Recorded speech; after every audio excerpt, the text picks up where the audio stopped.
తెలంగాణలో ఎమ్మెల్యే కోట ఎమ్మెల్సీ ఉప ఎన్నికకు షెడ్యూల్ విడుదలైంది.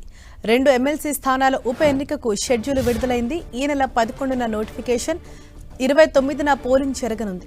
ఎమ్మెల్సీ పదవులకు కడియం శ్రీహరి, కౌశిక్ రెడ్డి రాజీనామా చేయడంతో ఎమ్మెల్సీ ఉప ఎన్నిక నిర్వహించనున్నారు.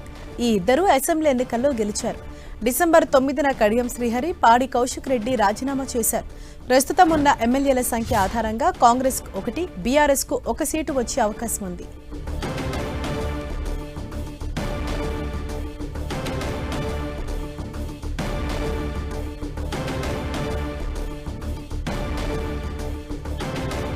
ప్రస్తుతం కాంగ్రెస్ కు 64 మంది ఎమ్మెల్యేలు ఉండగా బీఆర్ఎస్ కు 39, బీజేపీకి 8 మంది, ఎంఐఎంకు 7, సిపిఐకి 1 ఎమ్మెల్యే ఉన్నారు.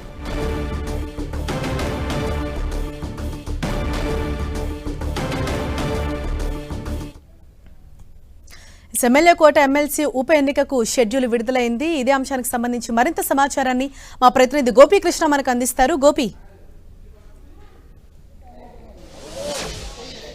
కేంద్ర ఎన్నికల సంఘం ఈరోజు తెలంగాణ అలాగే ఉత్తరప్రదేశ్ రాష్ట్రాలకు సంబంధించి ఎమ్మెల్సీ ఎన్నికలకు సంబంధించిన షెడ్యూల్ని వెలువరించడం జరిగింది. ఇందులో తెలంగాణకు సంబంధించి 2 ఎమ్మెల్యే కోటలోని ఎమ్మెల్సీ స్థానాలు ఖాళీ అవ్వడం జరిగింది. కడియం శ్రీహరి అలాగే పాడి కౌశిక్ రెడ్డి ఇద్దరు కూడా ఎమ్మెల్యేలుగా ఎంపిక కావడంతో వారి ఎమ్మెల్సీ పదవులకి డిసెంబర్ 9వ తేదీన రాజీనామాలు చేయడం జరిగింది. సో ఈ ఖాళీ అయిన స్థానాలకు సంబంధించి ప్రస్తుతం షెడ్యూల్ని ప్రకటించడం జరిగింది. జనవరి 11వ తేదీన నోటిఫికేషన్ వెలువరబోతోంది. అలాగే నామినేషన్స్ చివరి తేదీ జనవరి 18గా పేర్కొనడం జరిగింది. అలాగే జనవరి 19న నామినేషన్ల పరిశీలన, జనవరి 22న నామినేషన్ల ఉపసంహరణకి ఆఖరి గడువు తేదీగా పేర్కొనడం జరిగింది. అలాగే జనవరి 29న ఉదయం నుంచి ఉదయం 9 గంటల నుంచి 4 గంటల వరకు కూడా పోలింగ్ జరుగుతుంది. అదే రోజు సాయంత్రం 5 గంటలకి ఫలితాలు వెలువరించడం జరుగుతుంది. సో ప్రస్తుతం ఉన్న ఎమ్మెల్యేల సంఖ్యాబలాల ఆధారంగా చూసుకున్నట్లయితే కనుక ఇటు కాంగ్రెస్కి అలాగే బీఆర్ఎస్కి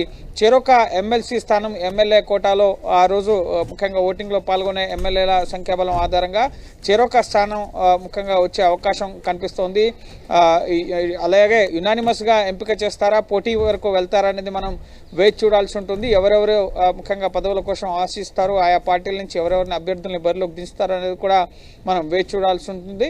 సో త్వరలోనే నోటిఫికేషన్ జనవరి 11వ తేదీన మరో వారం రోజుల్లోనే దీనికి సంబంధించిన నోటిఫికేషన్ వెలువడబోతోంది. కాబట్టి సో ఇప్పుడు ఆ పార్టీలు కూడా ఎవరిని ఎమ్మెల్సీగా నామినేట్ చేయాలి అనే అంశం పైన దృష్టి సారించే అవకాశం ఉంటుంది. ప్రస్తుతం సంఖ్యాబలాల విషయానికి వస్తే కనుక కాంగ్రెస్ పార్టీకి 64 స్థానాలు, అలాగే సిపిఐతో కలిపి 65 స్థానాల సంఖ్యాబలం ఉంది. అలాగే ఇటు బీఆర్ఎస్కి 39, అలాగే ఇటు ఎంఐఎంకి 7, అలాగే బీజేపీకి 8 స్థానాలు ఉన్నాయి. కాబట్టి సో ఎంఐఎం బీజేపీకి ఎమ్మెల్సీ వచ్చే అవకాశం లేదు. సో ఇటు కేవలం కాంగ్రెస్ అలాగే బీఆర్ఎస్కి చెరొక ఎమ్మెల్సీ స్థానం వచ్చే అవకాశం ఉంది. ఎవరిని అభ్యర్థులుగా బరిలోకి దిస్తారనేది కూడా మనం వేచి చూడాల్సి ఉంటుంది. నామినేటెడ్ పదవుల విషయంలో కాంగ్రెస్ అధిష్టానం మొదటి నుంచి చెప్తుంది, ముఖ్యంగా అసెంబ్లీ ఎన్నికల సందర్భంగా ఎవరైతే తమ సీట్లను త్యాగం చేశారో, ఎవరైతే ముఖ్యంగా గుర్తింపు దక్కలేదని భావించారో సో వారికి ఎమ్మెల్సీలుగా గుర్తింపు లభించే అవకాశం వస్తుంది. సో ఎవరిని ఎంపిక చేస్తారన్న ఉత్కంఠ కొనసాగుతుంది. అలాగే బీఆర్ఎస్ కూడా